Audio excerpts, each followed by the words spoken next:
Welcome to another in our series of Kehillat Israel podcasts. This is a recording of Rabbi Amy Bernstein's weekly Friday morning Torah study.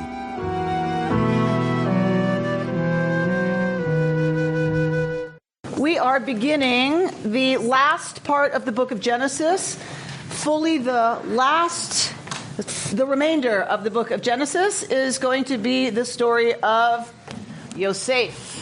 So we have contained in Genesis these chapters that are about a fourth to a third of the book that is a novella, the novella of the story of Yosef. So we are coming to this chapter after a bunch of other stuff has happened, and we have Yaakov deciding that he's going to settle. So remember, he's come back. He's come back from living with whom? Lavan, his father-in-law, lovely guy. So he journeys back. He has to make peace with his brother Esav, who, of course, was murderous and rageful when Yaakov left. Yaakov has his wrestling match with the angel. His name is changed to Yisrael, the one who wrestles El, the one who wrestles God. And now he's gonna settle down.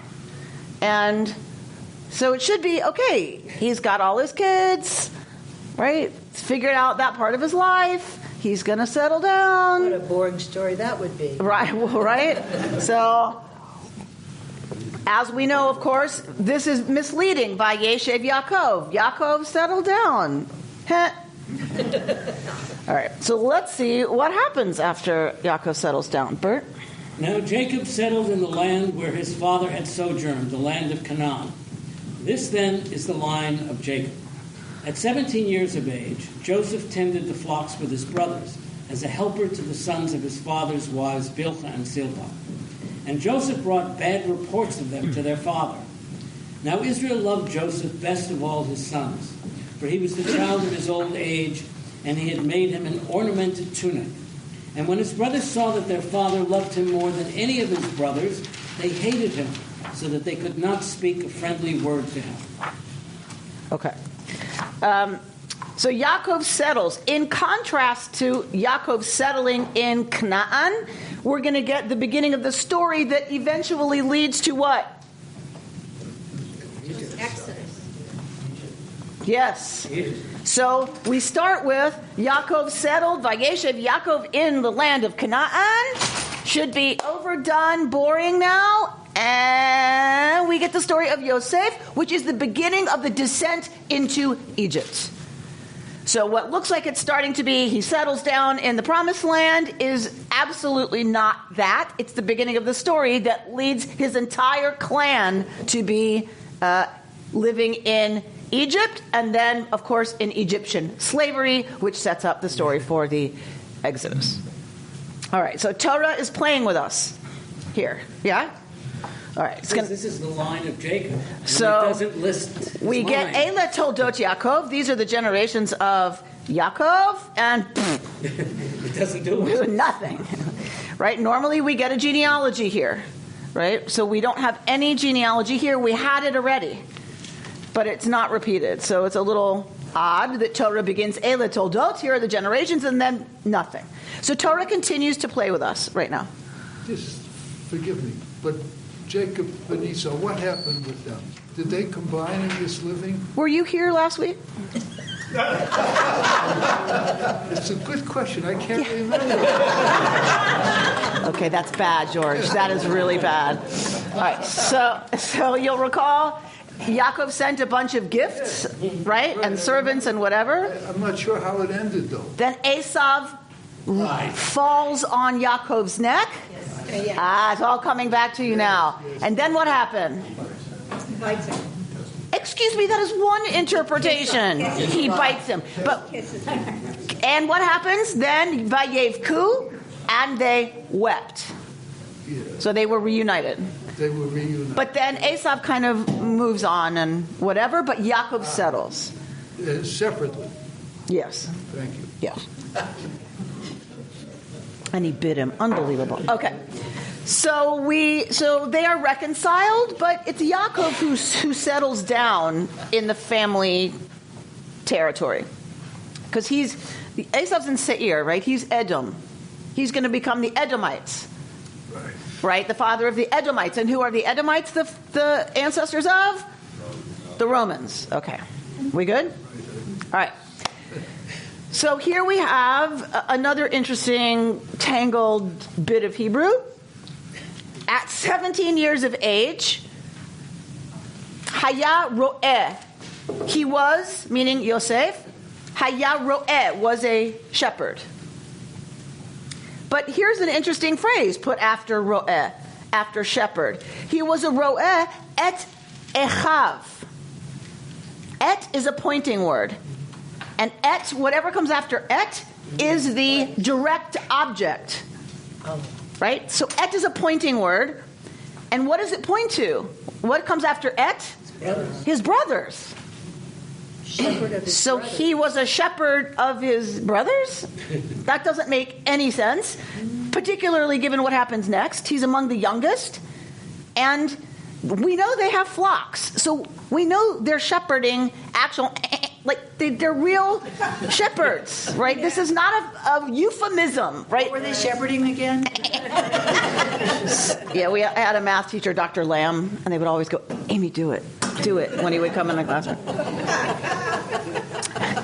All right, so he is the Ro'eh et Echav of his brothers.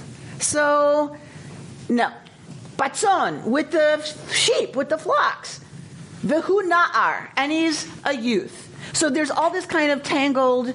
This could have been a lot clearer in Hebrew, even in Hebrew. Sometimes it's because Hebrew is hard to translate into English. Not the case. This could have been said by Torah a lot clearer, even in Hebrew. So some commentators want to translate this to mean he's kind of an assistant to his brothers. He aids his brothers. But that doesn't seem to make a lot of sense either, given like what we see again when he's not with them, right? So, Mehmet? The future projection. Say more. So the Torah tells us where that's going to happen. That he's going to eventually shepherd his brothers. Okay, lovely. So Mehmet's got Torah prophesying here. All right. If they had used the word for instead of to, that would have made a difference. Right. This et is the problem. This direct object indicator word makes it bizarre that Echav comes next. His brothers comes next. Okay. Well, this translation says with his brothers. Right, because they don't know what to do. Equal. They don't know what to do with the Hebrew. Translators have to give you a version that makes some kind of sense in English, but it means they have to torture the Hebrew. They have to mangle the Hebrew to do that, Sheldon. Where's Leah's son? Yeah. Why is he just shepherding the other two wives? Okay, let's go there now. So some translators want to say that he's a helper, right, to the sons of his father's wives, Bilhah and Zilpah. Right. How have they been referred to before, Bilhah and Zilpah? Is that Rachel and Leah? They have been referred to as handmaids. Oh, and now they are referred to as Nishei Aviv, the wives of his father. What might this mean? They got married. What does that mean for Bilhah and Zilpah? A step up. It's a change of status. Possibly because Rachel and Leah are dead. After the death of their mistresses, each of the handmaids marries the patriarch. So not in their wives, not in their mistress's lifetime, but once they're dead, they've each given children to Yaakov, possibly a change in status for them. It's a shame we don't use that word anymore, handmaids. Right. But it starts here. All right. Hollywood has nothing on Torah, I'm telling you right now. So he's with the sons of Bilhah and Zilpah. Why? Why is he hanging out with them? Well, they're the younger. They're the younger kids. The older kids hate him. right? The children of Leah in particular. Why would the children of Leah hate him more than other people? Because they didn't love their mother. That's exactly right. Their mother was unloved by Yaakov. And who did Yaakov love? Rachel. Who is the son of Rachel? Yosef. And Benjamin, but they don't hate Benjamin. Are you saying this is a dysfunctional family? What? In Torah? Our ancestor stories? What, Bert? What chutzpah? Okay, so he's hanging out with the kids of Bilhah and Zilpah, the younger sons. Now here we have another issue. And Yosef brought bad reports of them to their father. Bad reports of whom? Ooh. I mean, it could be Bilhah and Zilpah? Could be Bilhah and Zilpah. That wouldn't make a ton of sense. They're sons.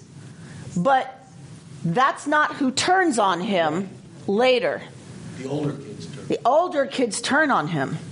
So it's possible he's bringing bad reports of all of them. We don't know. I just read a whole article on this sentence.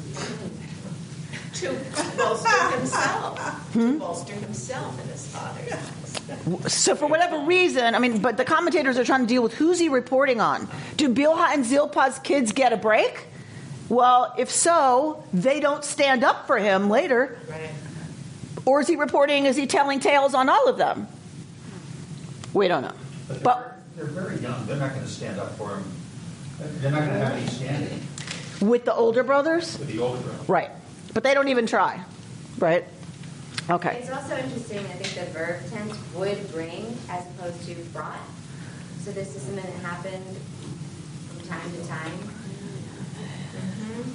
Imperfect. Well, this says brought. This translation says brought. Yeah. The women says, okay. Yeah. So that is a translation issue. So some commentators want to say this was habitual. Yes. So they put it, he would. Right. But it can say that, or it can be just, and he reported on them. Generally not in a particular instance. Or maybe in a particular instance. Like he saw them do something, and he ran home, right? All right. So Yaakov and Yisrael are used interchangeably throughout this story. Okay? So verse 3 is Vayisrael. So this is the disjunctive vav. Don't read it, and Israel. But Israel loved Yosef, Mikol Banav, of all his sons. Right? So this is a disjunctive vav to let us know something is being set apart. Something is exceptional here. And that is that Israel loved Yosef in a way that is exceptional in comparison to how he loved his other sons. Kiven zukunim hu, because he is the son of his agedness. Right? V'asolo ktonet pasim, and he made for him kutonet pasim. We don't know exactly how to translate kutonet pasim. We don't know exactly what this means. We do see it in a Ugaritic list of items that were in a caravan and given as gifts. And one of them is a ktonet pas. We don't know what it means. All we can look at is some ancient art and how Semitic peoples are dressed in those frescoes and murals and stuff to try to guess at what this might be. It seems to be a tunic, so it's the outer garment one wears. There's some suggestion that it is ankle length. This word is used to describe, as my notes tell me, in Samuel, so it's the only other place we see ktonet pasim. In 2 Samuel, the garment is mentioned as the distinctive dress of virgin daughters of royalty. I don't know how helpful that is to us, given, right, that this is for Yosef. What do they call the little tunic that boys wear? Something talit katon? So that is about being a talit. That is about being a carrier for the fringes. Okay. That is not. This is clothing. The root katon, it's not related. Katan. Katan. Small. Okay. Little, as opposed to Right. the big one. Thank you. Okay. So this is the outer garment. What we do know from the fact that it's mentioned is it seems to be a special one, right? That's made for Yosef, something that marks his status as the favored son of the patriarch. Really? Yes, Carol, really.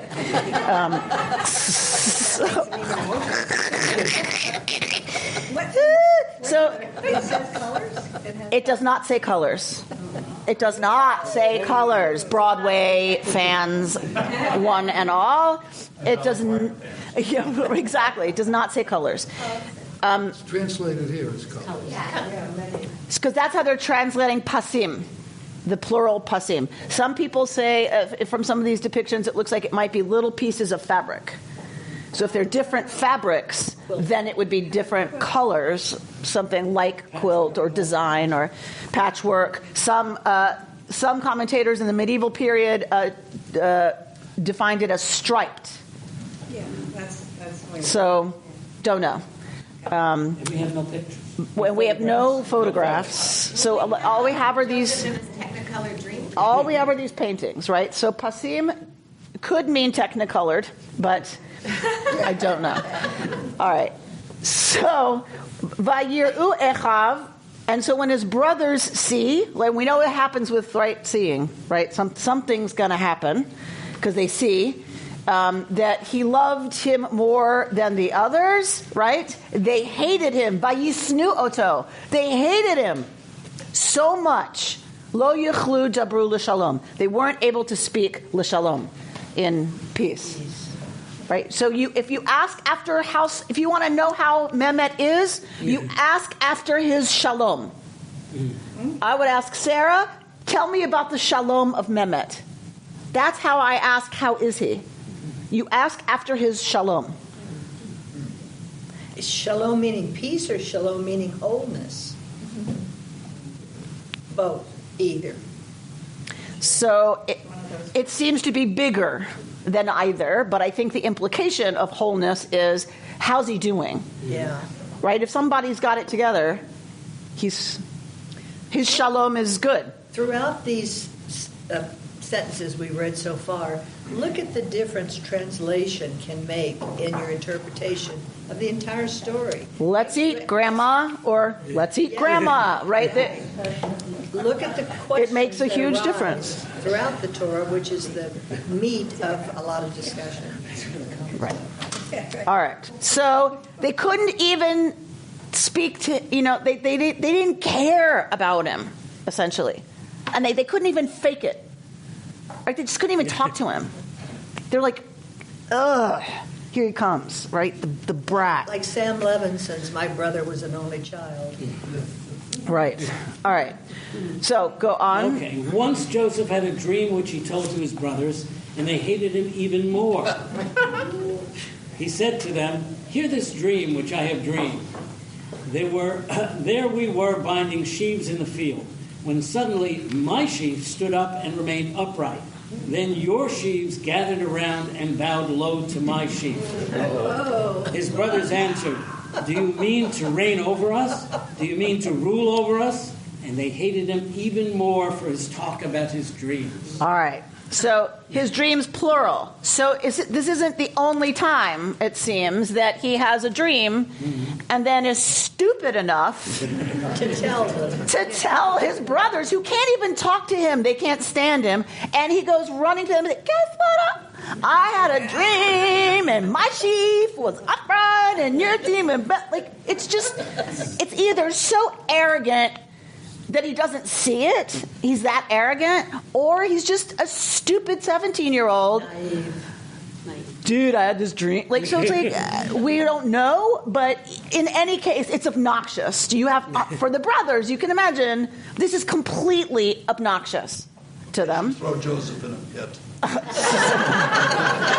But ultimately, it's his dreams that help elevate him to the... Of course! And he It's turns a out good to be a story. really smart guy. Of course. Okay, go. Okay. He dreamed another dream and told it to his brothers, saying, "Look, I have had another dream, and this time the sun, the moon, and 11 stars were bowing down to me. And when he told it to his father and brothers, his father berated him. And what he said to him is this dream you have dreamed. Are we to come, I and your mother and your brothers, and bow low to you to the ground? So his brothers were wrought up at him, and his father kept the matter in mind. All right. So now Yaakov is not happy because 11 stars is one thing. But the sun and moon, who is that? Mom and dad. So now you're suggesting to the patriarch of the family, who has absolute control over the life and death of every member of the clan, you're going to suggest that he's, like, your vision is that he is going to bow to you. So I think on two counts, Yaakov is just affronted, but also he knows this is stupid. He knows this is maybe even dangerous, that Yosef is talking like this, right? Out loud to everybody. As somebody who takes care of adolescents, I'll tell you that this is not unusual for an adolescent. And it's interesting that they don't blow it off, but they get ticked off. Right. So his frontal lobes, right, have not come fully online, and so he just kind of, whatever. But they already are so disgusted with him that it's not just adolescent whatever to them, right? This for them is insults. These are insults, because even those of us who love our adolescents get annoyed with them, right? Really? I know it's hard to believe, and it may be just that I have a short fuse. I don't know, but right. So because they can be obnoxious in their not thinking, right? And they say things, and you're just like, do you hear yourself? Do you hear what you just said to me? Right? So it's like, really? Where's your survival instinct right now? So they can be irritating even if they don't mean it, but this seems to be particularly snotty, right? To be telling people who hate you already. Especially now the father. And he's and to his father. He's young. They're older than him. Yeah. You don't speak to your parents this way.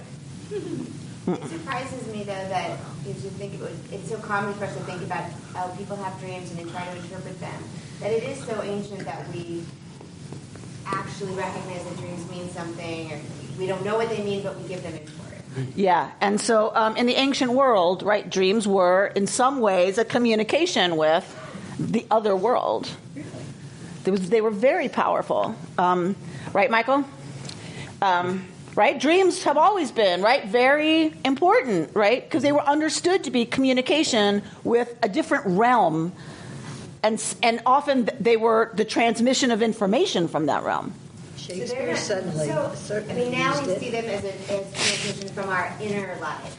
But was that more, were they mad at him because that's what they thought he was thinking, oh, that's what you really think about us? Or was it that they thought he was reaching from another realm? Some divine or other. I think that's not the choice. I think that, and it doesn't have to be either or, but I think the choice is more: are they mad at him for what? For that's what he thinks of them, or because he's telling them? Right. And it doesn't have to be either or, because even if it is information from another realm, you're going to tell them that. Why would you tell me that? Maybe they thought he made it up. Could be another reason. If a kid is feeling hated, adolescent, in their naive thinking, maybe that he's going to incur, wow, you are somebody. Maybe he's asking for them to respect him. Look at the kind of dreams I have. Yeah, right. So don't necessarily have to be trying to shift their understanding. If it was a dream at all, it could be a narcissistic projection. Because people say they have dreams, and if they're waking now, it doesn't say that he was sleeping. Yeah. All these shrinks in the room, yes. I know, right? Another shrink, yes. What would you like to say, Mark? I do the same thing. If a dream like that was presented to that patient, the first thought would be that this is a dream that doesn't get real. That this is a dream of what? Oedipal victory. Oedipal victory. Okay. That Joseph is in essence saying with these dreams that he sees himself as very special, and that it certainly has a narcissistic implication to be an Oedipal victor. But it seems to me that in certain ways that would be exactly the kind of thing that would account for the hatred that is felt for him, quite aside from the relationship with his mother, the other kids' mothers, and so on.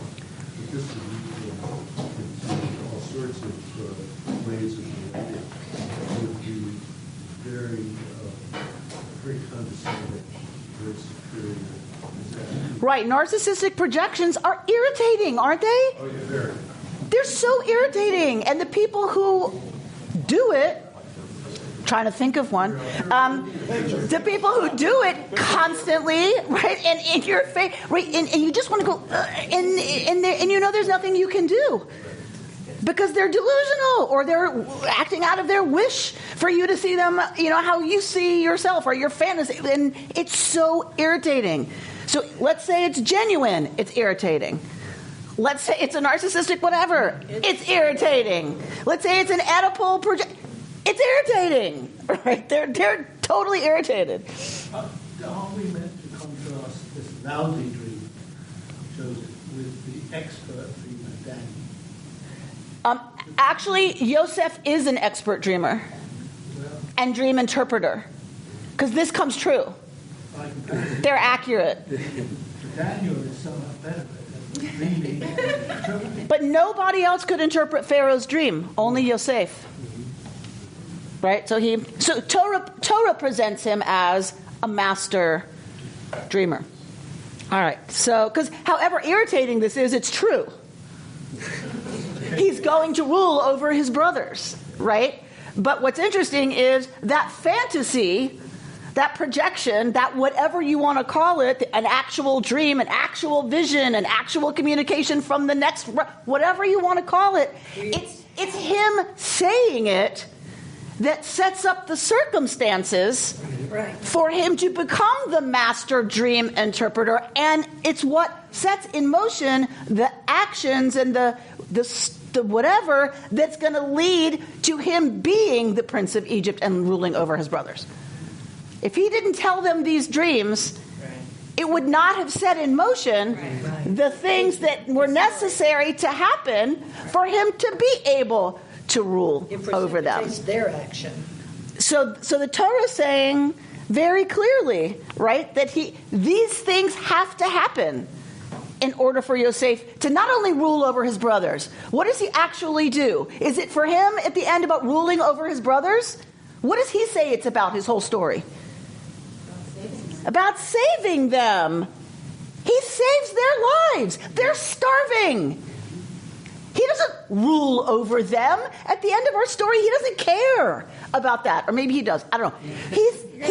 He says his whole story has been about being put in a position to save his family. All right, sorry, I cut somebody off. When he meets with his brothers, finally, he says that, basically. Yes. He said, this was all, what you did was all, God made this all happen. It was supposed to happen. Thank heavens you did it. Right. Exactly. Which maybe he was telling the truth and maybe he was lying just to be Okay, we're not going there. Okay. But I just ordered a book by Aviva Zornberg, one of my favorite teachers and sources. And it's a collection that she has about, all my shrinks are going to love this, about kind of the the subconscious under whatever of Torah of these stories. And one of them is an article in that collection entitled, "Does Joseph Hate Us?" Which is a line right from the end of the story. They're afraid Joseph hates them, even though he said what he said. They think maybe he's not telling it. So it's this whole subconscious. How does forgiveness sometimes get in the way of healing a relationship? I can't wait to read it and bring it to all the shrinks in the room. All right, they're going to have a field day that day. All right, so where are we? 12. Thank you. One time when his brothers had gone to pasture their father's flock at Shechem, Israel said to Joseph, "Your brothers are pasturing at Shechem. Come, I will send you to them." He answered, "Hineni, I am ready." And he told him, "Go and see how your brothers are and how the flocks are faring, and bring me back word." So he sent him from the valley of Hebron. When he reached Shechem, a man came upon him wandering in the fields. The man asked him, "What are you looking for?" He answered, "I'm looking for my brothers. Could you tell me where they are pasturing?" The man said, "They have gone from here, for I heard them say, 'Let's go to Dothan.'" So Joseph followed his brothers and found them at Dothan. Okay, so his father, right, the boys are out pasturing the flocks at Shechem. And why is not Joseph with them? Why is he not flocking? Because they don't love him. They don't love him. So, everybody has a job, don't they? And the father said, "You better go. Go catch up." What? Exactly. So possibly Yosef is so favored that he is exempt from the work, from the chores, right? Yeah. So they're working, and you have to take, if you're a semi-nomadic pastoralist, you have to take the sheep where there's food. And that's seasonal. So they are taking the flocks and hanging out at Shechem, right, where there seems to be pasturage, right? And so Yisrael says to Yosef, "Your brothers are pasturing at Shechem. I'm going to send you to them." And Yosef says, when you are summoned by the authority, what is the correct response? Hineni. I'm here. I'm ready. What do you need of me? And he says, go see about the shalom of your brothers and how the flocks are, and bring me back word. Okay. Is Yaakov just stupid? Like what, right? Like he's sending Yosef essentially to spy. Right. How has that fared for Yosef till now? No. Does Yaakov not know that they hate him? But he can't say He knew very well. So you have to wonder what's up with Yaakov. Why is he sending Yosef to go spy on the brothers and bring back, like, what? Alone. Is it to teach him a lesson? No. All right. He's what? Joseph is the only one Yaakov trusts. Right. But we have to wonder a little bit, right, about him setting him, right, his judgment as a father right now, right? We have to wonder a little bit, right, about that. Okay. So it's dangerous. All right, so he's going on the way, Shechema. He's heading towards Shechem. Vayimtze'ehu ish. And on his way, Vayimtze'ehu, and he was found by an Ish. Where was the last time we encountered an Ish, Bert? Yaakov, who is at the Yavok, right? About to meet Esav. And an Ish, right, approaches him, and that is the wrestling match. He encounters him as an Ish. It's only later that we know he understands this as an encounter with the divine. It's an Ish.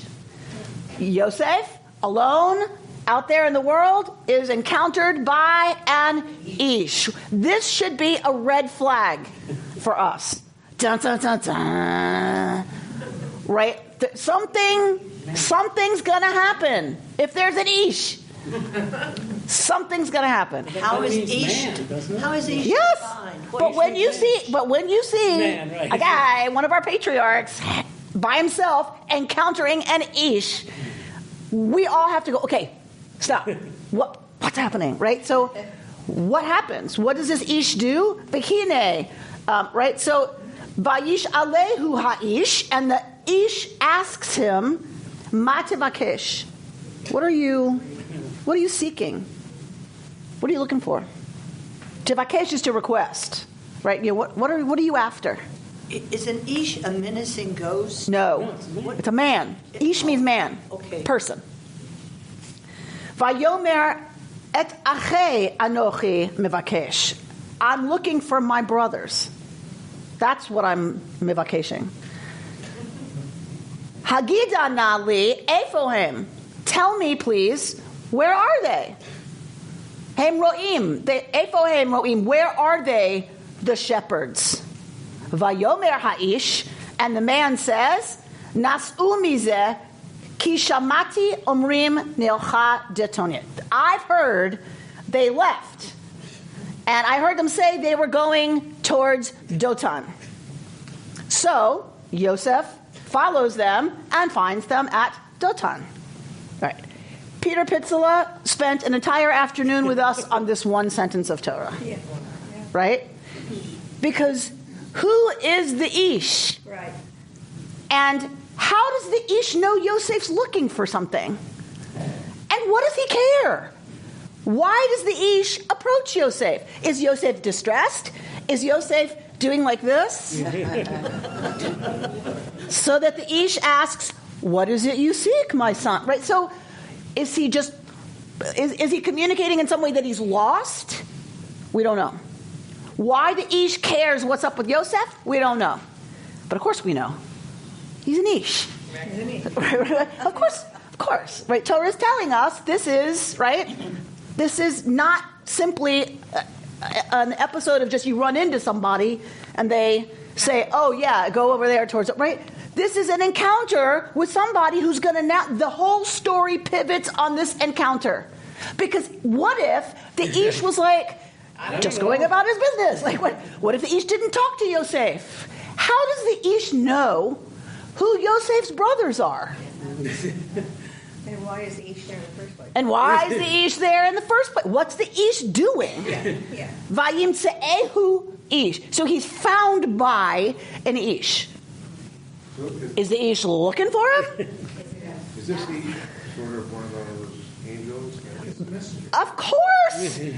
Of course. It has to be that this is a moment of pivot, that there just happens to be an Ish.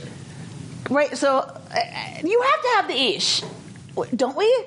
We remember the Yaakov and the ladder and the well. There has to be an Ish. It has to be, because otherwise he would just walk Yeah, and right. say, I'm sorry they weren't there. But his brothers could have been there. And he wouldn't have had to go anywhere else. I'm wondering when the Torah refers to Jacob as Jacob and when it refers to Jacob as Sometimes it's meaningful. Yeah. Here, the commentators are like, they don't read a lot. They don't. I don't know why, but you can. But, is this Yisrael? Because Yisrael is the one that got his name changed after he encountered an Ish? Could be. So, I would love to have you diagram this story and find where it's Yisrael, find where it's Yaakov, and what it comes immediately before or after, and see if it's meaningful.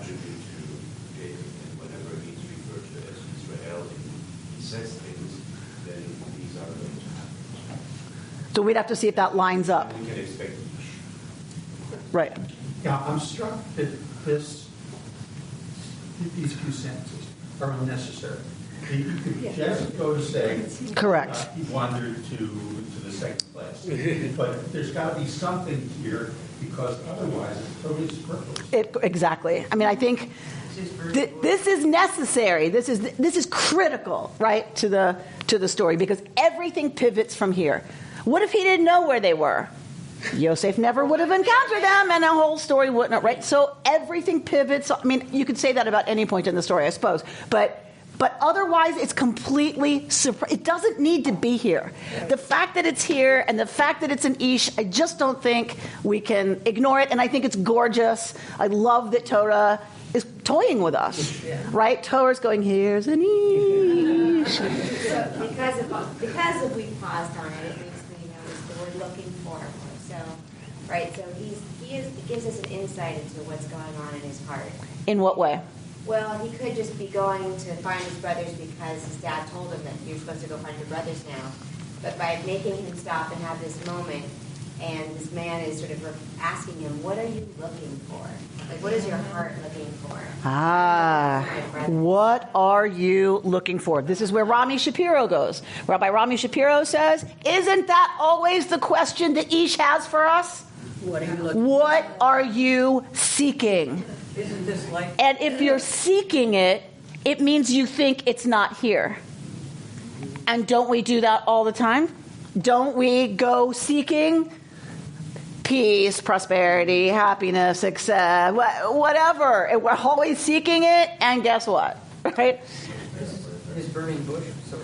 Exactly. All right. I want to push on because I want to get to this. Yeah. What is it, Judith? I was just thinking that Christians always say they are Christian, Buddhists are Buddhist, Hindus are Hindus, but we are Jew-ish. We say we're Jews. Jew-ish. No, that would be... Okay. Whatever. All right. Oh, you meant Ish. Yes. Oh, okay. I was totally missing... Jew-ish. Jew-ish. Oh, my goodness. That was a stretch. We've gone there. Okay. Wow. Okay, Bert, take us through this next piece. They saw him from afar, and before he came close to them, they conspired to kill him. They said to one another, here comes the dreamer. Come now, let us kill him and throw him into one of the pits, and we can say, a savage beast devoured him. We shall see what comes of his dreams. But when Reuben heard of it, he tried to save him from them. He said, let us not take his life. And Reuben went on, shed no blood, cast him into that pit out in the wilderness, but do not touch him yourselves, intending to save him from them and restore him to his father. When Joseph came up to his brothers, they stripped Joseph of his tunic, the ornamented tunic that he was wearing, and took him and cast him into the pit. The pit was empty. There was no water in it. All right, go on just a little bit more. Then they sat down to a meal. Looking up, they saw a caravan of Ishmaelites coming from Gilead, their camels bearing gum, balm, and laudanum to be taken to Egypt. Then Judah said to his brothers, what do we gain by killing our brother and covering up his blood? Come, let us sell him to the Ishmaelites, but let us not do away with him ourselves. After all, he is our brother, our own flesh. His brothers agreed. When Midianite traders passed by, they pulled Joseph out of the pit. They sold Joseph for 20 pieces of silver to the Ishmaelites who brought Joseph to Egypt. Okay, so they see him coming a long way away.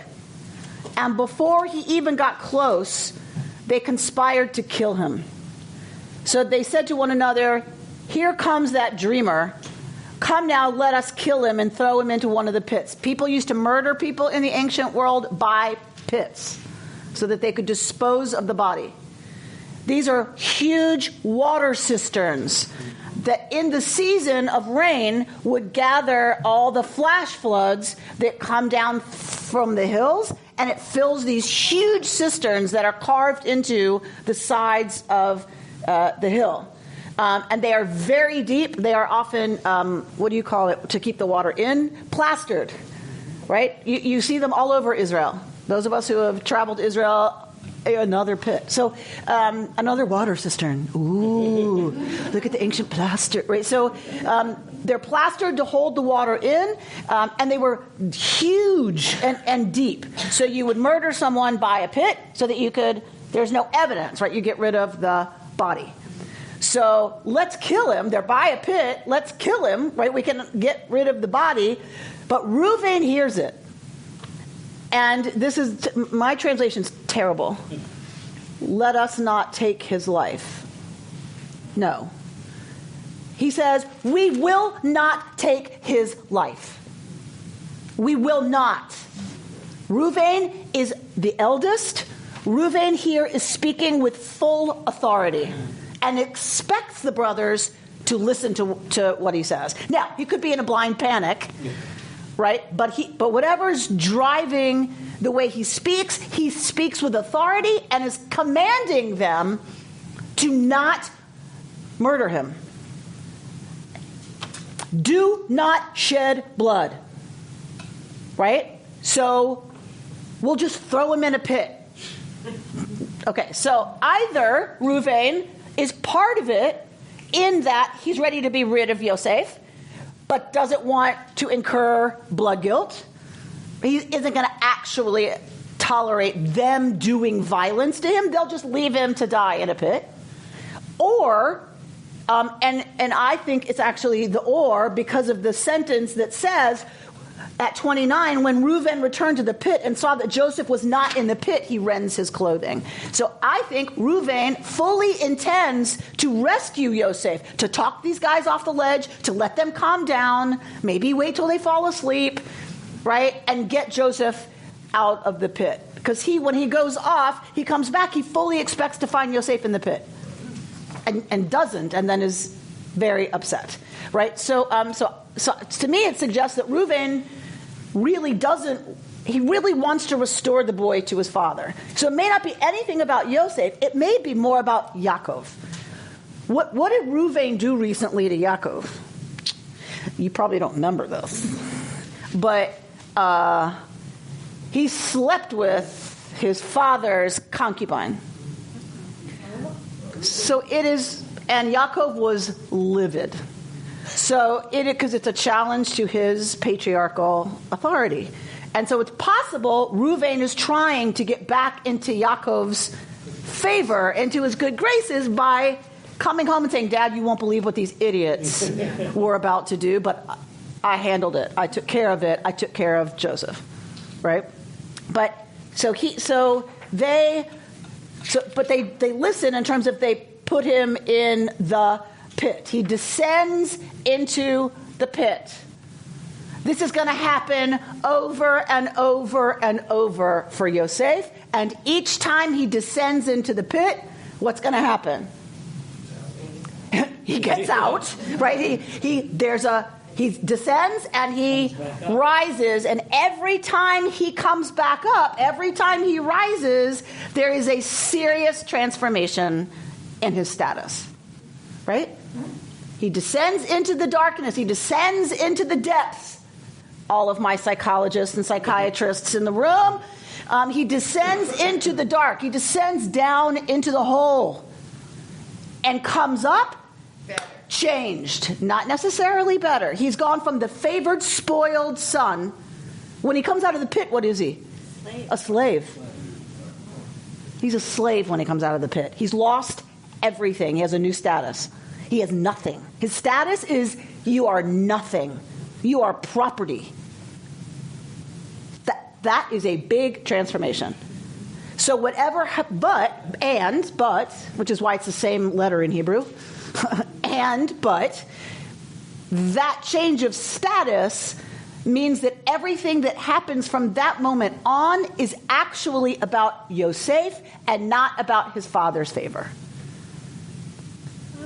If we're ever going to have our achievements be ours and not look to our past or our authority figures to tell us who we are or that we're fantastic, or if we're ever going to really live into that as our own, we have to break, right, with our dependency on the approval of whoever we establish as our authorities. Inside job. So the pit and the darkness are like being reborn. 100%. 100%, Sarah. It is about rebirth. It is about dying to what has been and starting something new. This is going to happen to him again and again, right? He falls from grace at Potiphar's house and he's thrown into jail. The dungeon. And when he comes out of the dungeon and stands before Pharaoh, right, he becomes the dream interpreter and rises to, right, the second only to Pharaoh in power in Egypt. So this is Yosef's story. This is the story of us. The Jews. The Jews. This is written by Jews. Actually, it's not. It's written by Israelites. But this is our story. And we always read it close to Hanukkah. Yes. So we're always talking about the dark, right? And about a band of, an insurgency against the massive Greek army by people who wanted to reassert their own right to self-determination. Yeah? So it is not an accident, I don't think, that the Yosef story continues to be what we read as we're approaching the dark. Mehmet. Why the Ishmaelites? You want to tell me? We've just said each. That's two. Yishmael.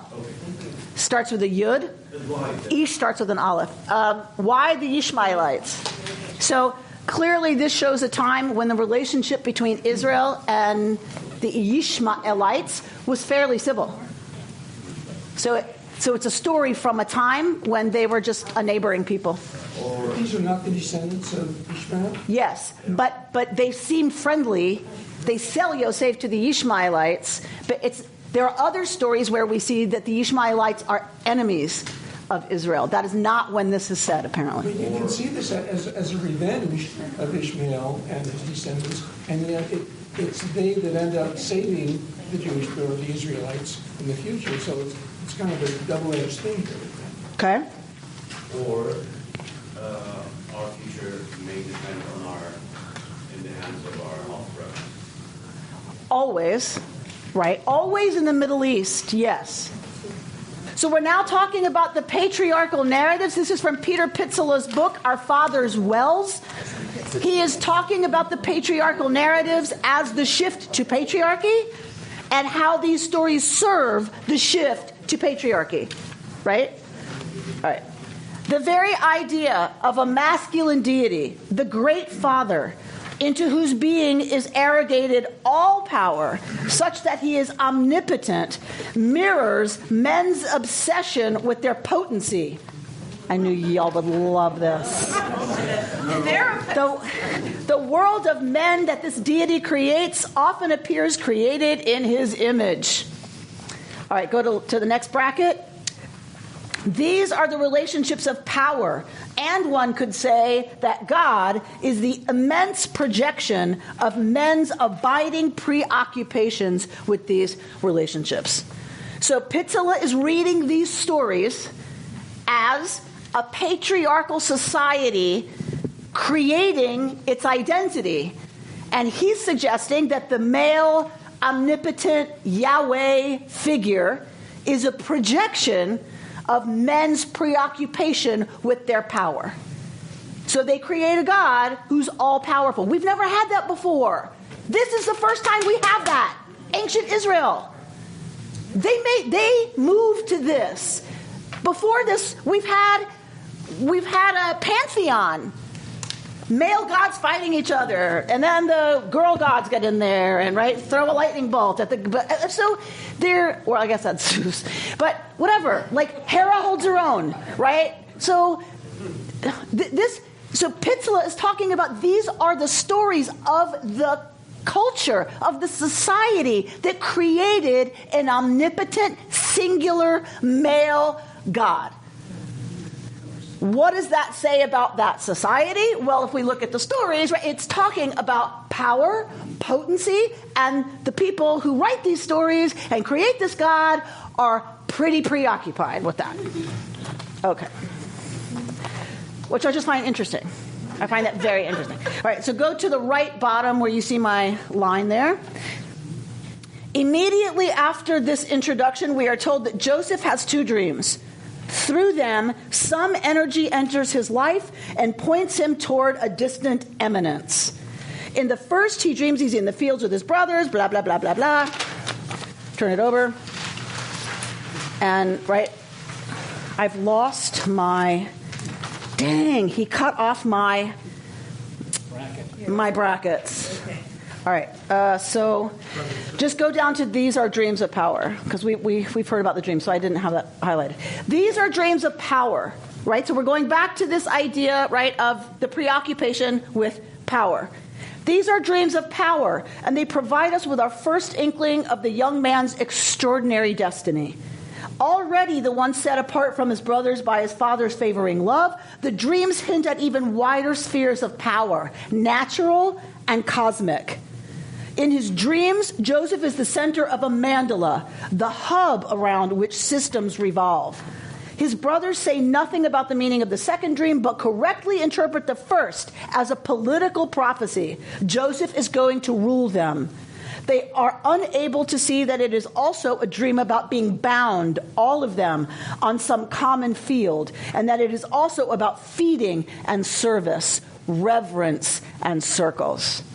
Right? So all they see, if you're talking about a people preoccupied with power, all they see is that there's going to be a power differential between them and Yosef. What they miss, Peter Pitzela is suggesting, is that their futures are intertwined. They are part of the same system. And that's not going to change.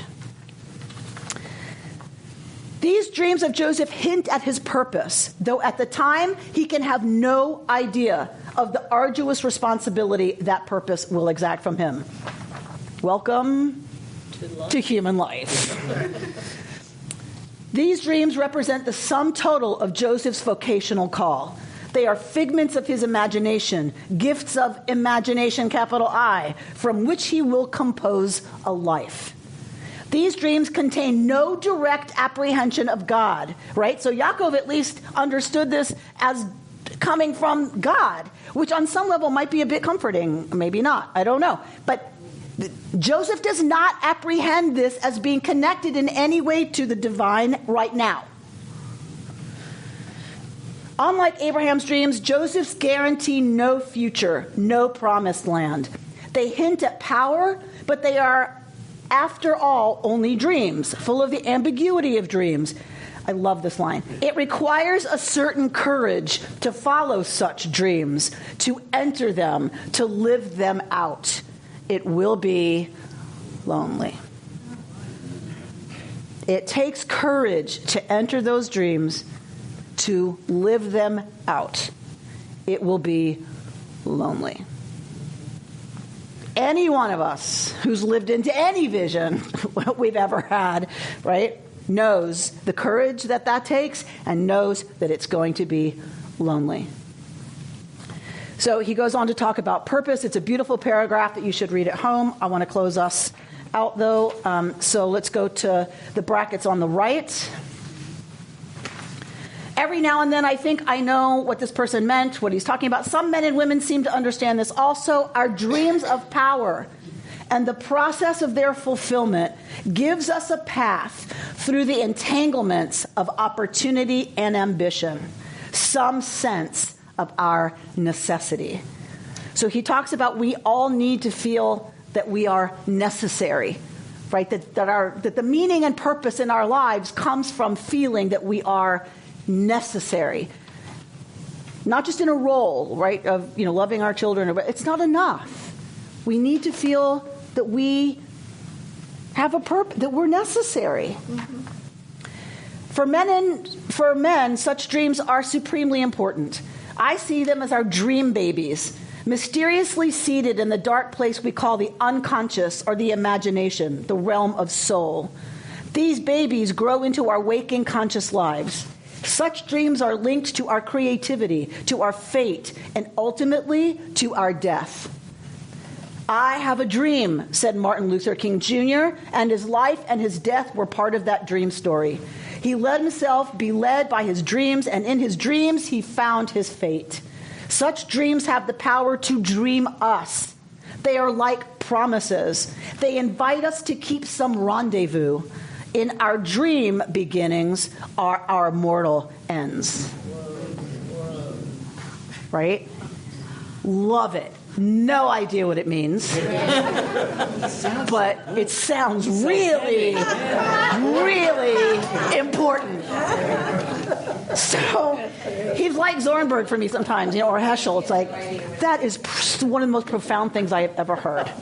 No idea what that means. Right? But I also love this Yeats, this quote from Yeats, like, in dreams begins responsibility. Like, once you dream it, right, now you have a responsibility to that vision, to that dream. If you never dream it, you can stay ignorant to some extent, right? Or uninvolved to some extent. Once you dream it, once it's your vision, you have a certain responsibility. That's positive or negative? Yes, both. Right? Responsibility is usually both. Right? Well, but some dreamers have very dark dreams. I'm thinking of Charles Manson. And his vision. Okay, so I think Pitzela, like our good doctors in the room, would probably make a distinction between psychosis and dreams or vision. So while I get what you're saying, I do think Manson is the kind of case of, that's an illness, right, that turns what happens in the brain into something really ugly. But I will say, yes, there are people who are dreamers, but what they dream is really, it's not the bright side of what's possible. It's that they're very aware of the dark side and wind up very depressed, right? I think there are plenty of visionaries who I think about people who work in climate change right now. They cannot be happy people. Like the people who really work on that issue all the time, who are visionaries and dreamers about that issue, they cannot be happy people right now. Because what their vision, they have to, in order to work that hard on behalf of turning the ship, they have to have a very clear vision of where we're headed. And that is a terrifying picture to have to live in. Right? And the responsibility that comes once you have that vision, the responsibilities are huge. Right? Some of us just don't go there. We just don't, right? Or I go there a little bit, right, when I'm able, but the people who live there, or people who, like, I think about people who are therapists to children who have been, it was just like some people, they're exposed constantly to. Okay. And their vision, of course, is to make it better and to heal and all of that, and that's wonderful. But I think that people who live in that stuff, many of them, it's super hard. All right, turn it over. The paragraph that begins, Joseph tells both of these dreams to his brothers. Yeah? That paragraph? Wait, It's on the single-sided one. Oh, yeah. Right? So back to that question of what are his motives, right? That we were talking about why he shares his dreams. So there's a midrash he's talking about his midrash. You go to my underline. But in my midrash of his motives, I hear him tell that he reveals these dreams because he must. They contain his necessity. Like Martin Luther King's dreams, they impel him toward his destiny, and the consequences of their being told are intrinsic to their realization. Right? We said this earlier, essentially. Right? The consequences of him telling his dreams is intrinsic to those dreams being realized. It can't happen. The fulfillment of the dreams can't happen until he shares the dreams out loud. Because they contain his necessity. Yeah? So he is, in the mind of Peter Pitzela, these dreams are what makes Yosef necessary. In the sharing of them comes the setting in motion of those things that will allow them to be fulfilled. And the fact he's going to start, Pitzela starts with where we are with Yosef right now, is that the first real steps that Yosef will take, creating his own destiny, not tying it to his father, comes at the hands of murderous brothers. Right? The rupture that's going to come from that murderous intent, that is what sets him on the path. And it is so often the case, is it not, that it's the pain caused by, right, the rejection of those closest to us, those we love the most, those who we are so tangled up with. It is the betrayal or the rejection or whatever, or the being pushed out of the nestness, right, of those closest to us that begins, in many ways, our exploration of what is our unique path, what is our unique necessity. And this is the story we read at Hanukkah. This is the story, if you ask me, of the Jewish people. He came real close.